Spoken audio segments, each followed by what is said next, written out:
नमस्कार।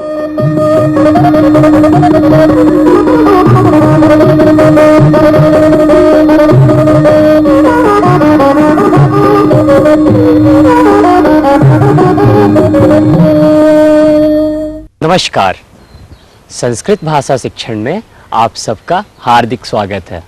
पूर्व पाठों में हमने आत्मनेपदी धातुओं के लोट लकार एवं विधि लिंग लकार के रूपों का अभ्यास किया। आइए अब हम उभयपदी धातुओं की जानकारी प्राप्त करते हैं। नमस्कारः। नमस्कारः। संस्कृत भाषा शिक्षणे भवतां सर्वेषामत्र हार्दं स्वागतम्। पूर्वतनपाठे वयम् आत्मनेपदी धातूनां प्रयोगान् ज्ञातवन्तः, तेषां रूपाणि अपि ज्ञातवन्तः एव। इदानीं वयं पूर्वपठितेषु धातुषु आत्मनेपदप्रयोगे विधिङ्लकारस्य लोट्लकारस्य च अभ्यासं किञ्चित् कुर्मः, तस्य अनुस्मारणं किञ्चित् इदानीं कुर्मः। इदानीं वयं पूर्वपठितानाम् आत्मनेपदी धातूनां लकारद्वयस्य अभ्यासं कुर्मः। विशिष्य तत्र लकारद्वये तन्नाम विधिङ्लकारे लोट्लकारे च कथं प्रयोगः भवन्ति किञ्चित् स्मरामः।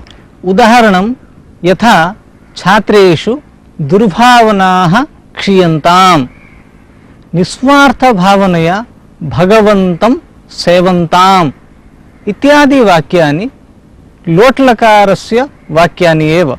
अत्र लोट्लकारस्य प्रयोगः अस्ति। विधिलिङ्लकारे यथा सर्वे छात्राः उत्तीर्णतां लभेरन्, सर्वे छात्राः सत्यं भाषेरन् इत्यादि वाक्येषु विधिलिङ्लकारस्य प्रयोगः कृतः अस्ति। एतावत् पर्यन्तं वयं ज्ञातवन्तः यत् संस्कृतवाङ्मये केचन धातवः आत्मनेपदिनः सन्ति, केचन धातवः परस्मैपदिनः सन्ति, केचन धातवः उभयपदिनः अपि सन्ति। तेषां धातूनां विषये वयमद्य विस्तृतज्ञानं प्राप्स्यामः।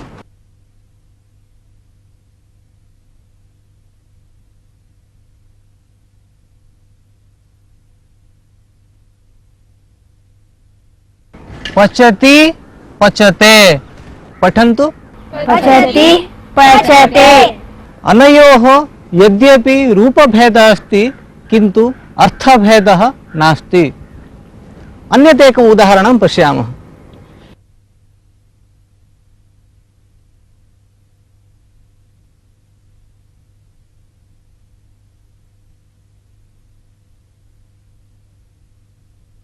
दण्डयति दण्डयते, पठन्तु। दण्डयति दण्डयते। अनयोः अपि यद्यपि रूपभेदः दृश्यते किन्तु अर्थभेदः कोऽपि नास्ति। इदानीं वयं कानिचन वाक्यानि पश्यामः। माता मधुरं खाद्यं पचति, माता मधुरं खाद्यं पचते। अनयोः वाक्ययोः कोऽपि अर्थभेदः नास्ति, किन्तु वाक्येषु क्वचित् पचति दृश्यते, क्वचित् पचते दृश्यते। तथैव आरक्षकः चोरान् दण्डयति, आरक्षकः चोरान् दण्डयते। अत्रापि तथैव अर्थभेदः नास्ति, किन्तु क्वचित् दण्डयति दृश्यते, क्वचित् दण्डयते इति दृश्यते। अतः वयम् एतत् जानीमः यत् यद्यपि उभयपदी धातुषु रूपभेदः दृश्यते किन्तु कोऽपि अर्थभेदः अनयोः नास्ति। पचति पचते, छोरयति छोरयते, यजति यजते इत्यादि उभयपदी लट लकार के रूप हैं। अभी आपने देखा ही होगा कि उभयपदी धातुओं के लट लकार के रूपों में क्या भेद होते हैं। इदानीं वयं कांश्चन अभ्यासान् कुर्मः। अहमत्र कानिचन क्रियापदानि लिखामि, तद्दृष्ट्वा भवन्तः वाक्यानि वदन्ति।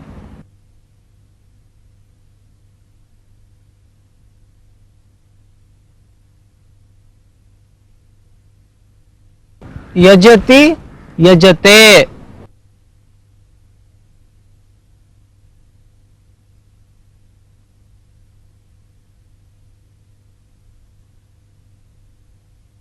पचति पचते,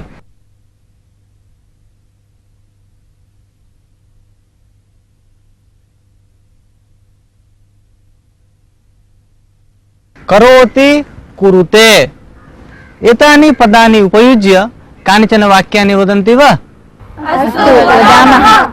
भवान् वदतु। पाचकः तण्डुलं पचति। पाचकः तण्डुलं पचते।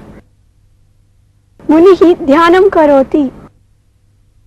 मुनिः ध्यानं कुरुते। यजमानः यजति। यजमानः यजते। एवमेव अन्यानि क्रियापदानि अपि भवन्ति। अहं तानि लिखामि, भवन्तः भिन्नवचनैः वाक्यानि रचयन्तु।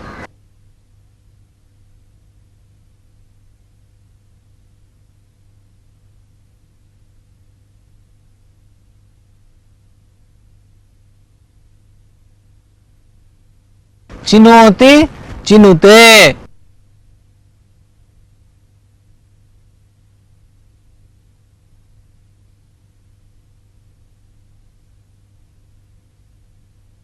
याचति याचते।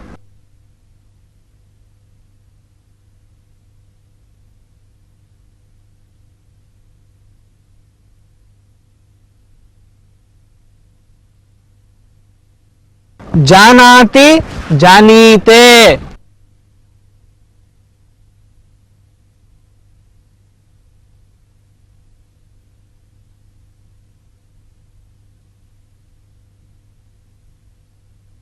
तनोति तनुते। एतावन्ति क्रियापदानि अहं लिखितवान्। एतानि क्रियापदानि उपयुज्य भवन्तः भिन्नभिन्नवचनैः वाक्यानि रचयन्तु। भवान् वदतु।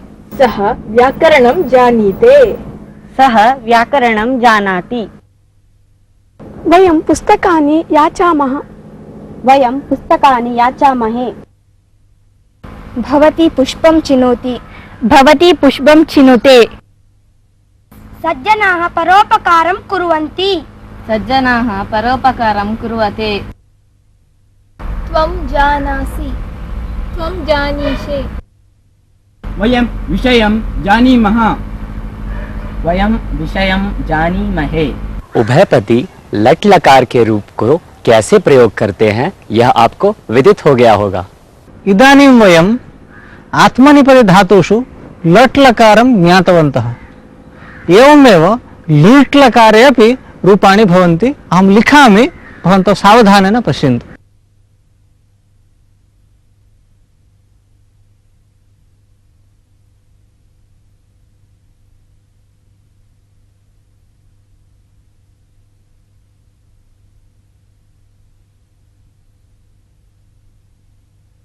करिष्यति करिष्यते। अनयोः यद्यपि रूपभेदः दृश्यते, अर्थभेदः पूर्ववत् अत्रापि नास्ति।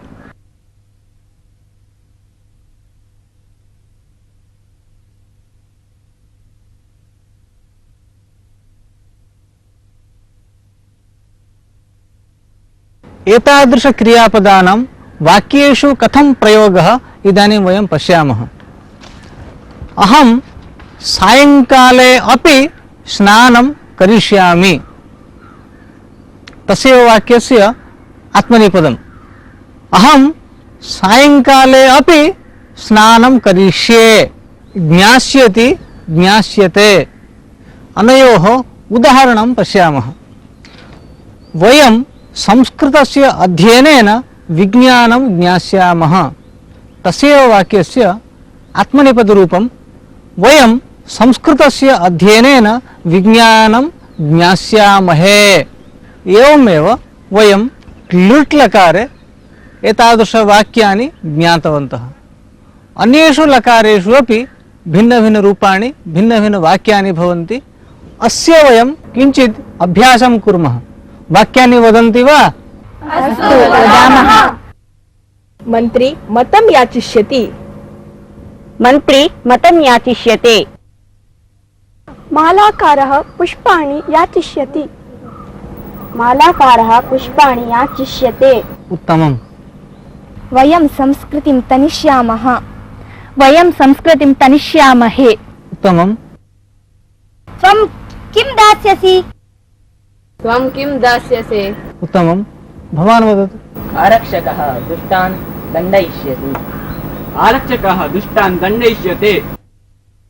ते धनं चोरयिष्यन्ति ते धनं चोरयिष्यन्ते।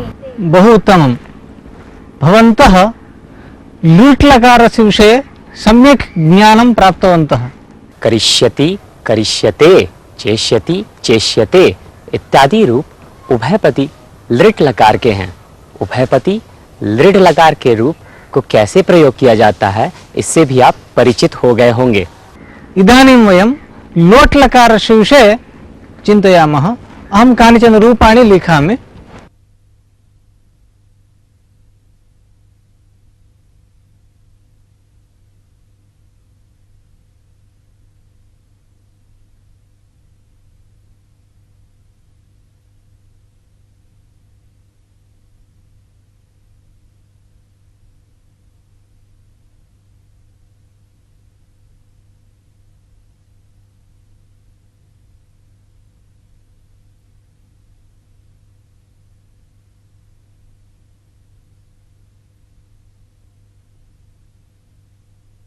पच्यतु पच्यताम्, दण्डयतु दण्डयताम्। वदन्तु। पचतु पचताम्, दण्डयतु दण्डयताम्। वाक्येषु एतेषां प्रयोगः कथं भवति इति वयं चिन्तयामः। भो पाचक, रुचिकरं खाद्यं पचतु। भो पाचक, रुचिकरं खाद्यं पचताम्। तथैव दण्डयतु इत्यस्य भो आरक्षकाः चोरान् दण्डयन्तु। भो आरक्षकाः चोरान् दण्डयन्ताम्। एतादृशवाक्यानि भवन्तः अपि रचयितुम् अर्हन्ति। कानिचन वाक्यानि भवन्तः वदन्ति वा? अस्तु, वदामः। भवन्तः विषयं जानन्तु। भवन्तः विषयं जानन्ताम्। त्वं कार्यं कुरु। त्वं कार्यं कुरुष्व। उत्तमं। भवान् वदतु। त्वं वस्तु न चोरय। त्वं वस्तु न चोरयस्व। उत्तमम्। अहं न याचामि। अहं न याचै। भवती विज्ञानं जानातु। उत्तमम्। भवती विज्ञानं जानताम्। अहं पचामि। उत्तमं। भवान् वदतु। अहं पचै। बहु उत्तमं। लोट् लकारस्य विषये भवन्तः प्रवीणाः अभवन्। पचतु पचताम, छोरयतु छोरयताम, करोतु कुरुताम आदि रूप उभयपदी लोट लकार के हैं। इस लकार के अन्य रूप कैसे होते हैं यह भी आपने देख लिया होगा। उभयपदी लोट लकार के रूपों का प्रयोग कैसे किया जाता है इससे भी आप परिचित हो गए होंगे। इदानीं वयं लङ् लकारस्य विषये चिन्तयामः। अहं कानिचन रूपाणि लिखामि उभयपदी धातूनां।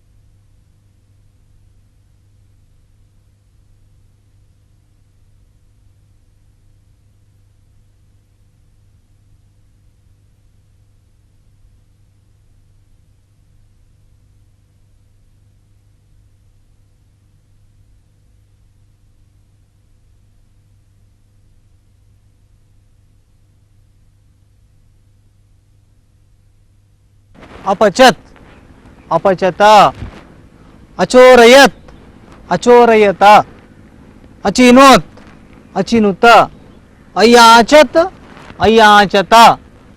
एतेषां रूपाणां वाक्येषु कथं प्रयोगः भवति इति वयं पश्यामः। विवाहे पाचकः रुचिकरं खाद्यम् अपचत। विवाहे पाचकः रुचिकरं खाद्यम् अपचत। अन्यदेकं वाक्यं पश्यामः। अहं कदापि न अचोरयम्। अहं कदापि न अचोरय। एतादृशवाक्यानि भवन्तः वक्तुम् अपि अर्हन्ति, वदन्ति वा? अस्तु वदामः। भवती आरम्भं करोतु। सः चोरम् अदण्डयत्। सः चोरम् अदण्डयत। मुख्यमन्त्री सचिवम् अचिनोत्। मुख्यमन्त्री सचिवम् अचिनुत। दुष्टाः गाः अचोरयन्।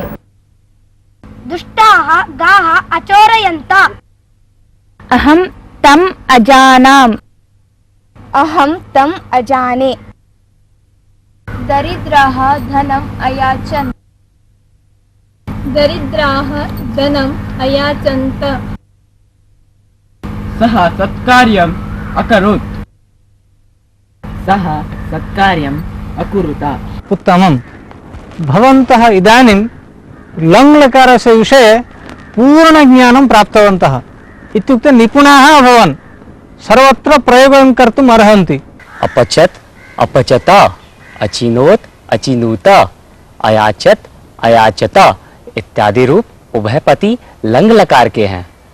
अब तक आपने देखा होगा कि लंग लकार के रूप कैसे होते हैं और उन रूपों का प्रयोग कैसे किया जाता है। विधिलिंग लकारस्य रूपाणि तु जानीयात्, जानीत, कुर्यात्, कुर्वीत इत्येवं प्रकारेण भवन्ति। व्यवहारे तु विधिलिंग स्थाने लोट् लकारस्य प्रयोगः क्रियते। इत्यतः विधिलिंग लकारस्य विषये अधिककथनं न क्रियते। कुर्यात्, कुर्वीत, याचेत, याचेत, पचेत, पचेत इत्यादि रूप उभयपति विधिलिंग लकार के होते हैं। व्यवहार में सामान्यतः विधिलिंग लकार के स्थान पर लोट लकार का प्रयोग किया जाता है, इसलिए यहाँ पर इसका अधिक विवरण नहीं दिया गया है। वयम् इदानीम् एकं सुभाषितं शृणुमः।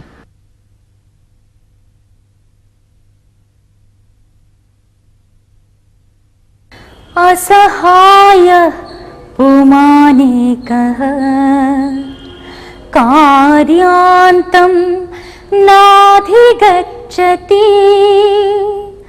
असहाय पुमानेकः कार्यान्तं नाधिगच्छति।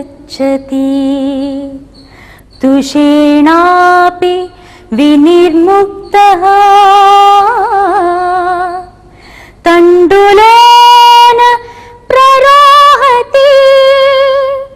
तुषेणापि विनिर्मुक्तः तण्डुलेन प्ररोहति। असहाय पुमानेकः कार्यान्तं नाधिगच्छति। तुषेणापि विनिर्मुक्तः तण्डुलेन प्ररोहति। तण्डुलेन प्ररोहति। अस्य सुभाषितस्य अर्थः एवमस्ति। पुरुषः यावान् वा समर्थः भवतु, कस्यापि साहाय्यं विना सः कार्यान्तं गन्तुं न शक्नोति।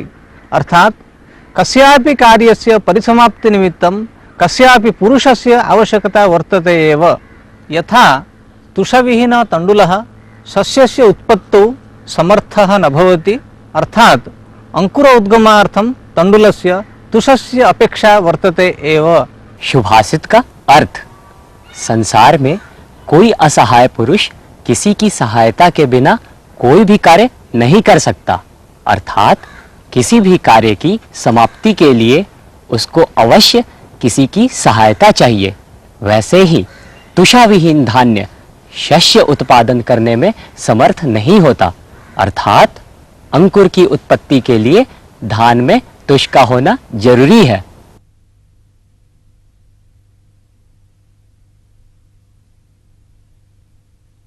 वयम् इदानीम् एकां कथां शृणुमः।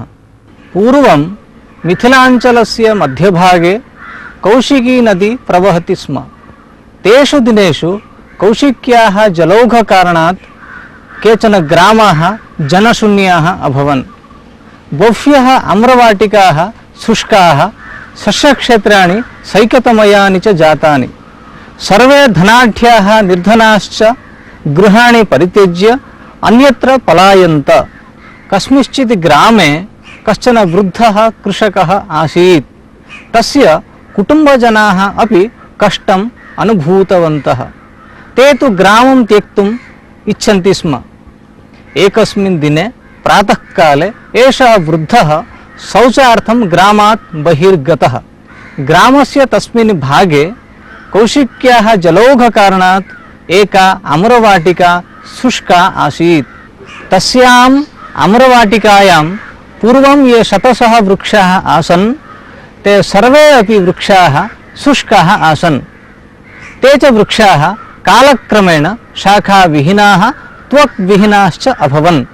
तेन वृद्धेन दृष्टं यत् एकस्मिन् पत्रविहीने शुष्के शाखाविहीने अपि वृक्षे एकः काकः उपविश्य शब्दायते।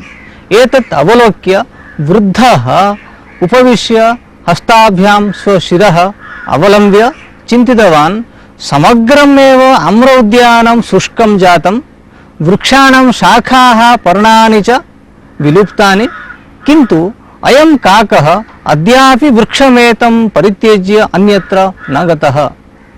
किं वयं काकादपि अधमाः जाताः? यत्र बाल्यादिकं यापितं यौवनसुखम् अनुभूतं तत् जन्मस्थानं किं वयं परित्यजेम इति। एवं चिन्तयन् असौ वृद्धः ग्रामपरित्यागचिन्तनं त्यक्तवान्। पुत्रान् पौत्रांश्च उपदिष्टवान्। पश्यत, पक्षिणः अपि महत्कष्टम् अनुभूय अपि जन्मस्थानं परित्यज्य अन्यत्र गन्तुं न इच्छन्ति। वयं तु मानवाः सन्तः पशुपक्षिभ्यः श्रेष्ठाः स्मः। अतः ग्रामपरित्यागस्य विचारः उपेक्षणीयः। सुखं दुःखं वा प्राप्येत चेदपि जीवनं तु अत्रैव यापनीयं। जन्मस्थानं तु अत्याज्यमेव इति। अनन्तरं तस्मिन् ग्रामे महताश्रमेण स्वजीविकां सञ्चाल्य कृषिकार्यं सम्यक्तया सम्पाद्य सः वृद्धः कृषकः पुनः धनाढ्यः सन् महत्सुखम् अनुभूतवान्। कालक्रमेण कौशिक्याः जलौघपीडा अपि अपगता। कथायाः अर्थं भवन्तः ज्ञातवन्तः खलु? आम्, ज्ञातवन्तः। धन्यवादः। नमो नमः। नमो नमः। इसी के साथ यह पाठ यहीं समाप्त होता है। अगले पाठ में हम फिर मिलेंगे। तब तक के लिए धन्यवाद।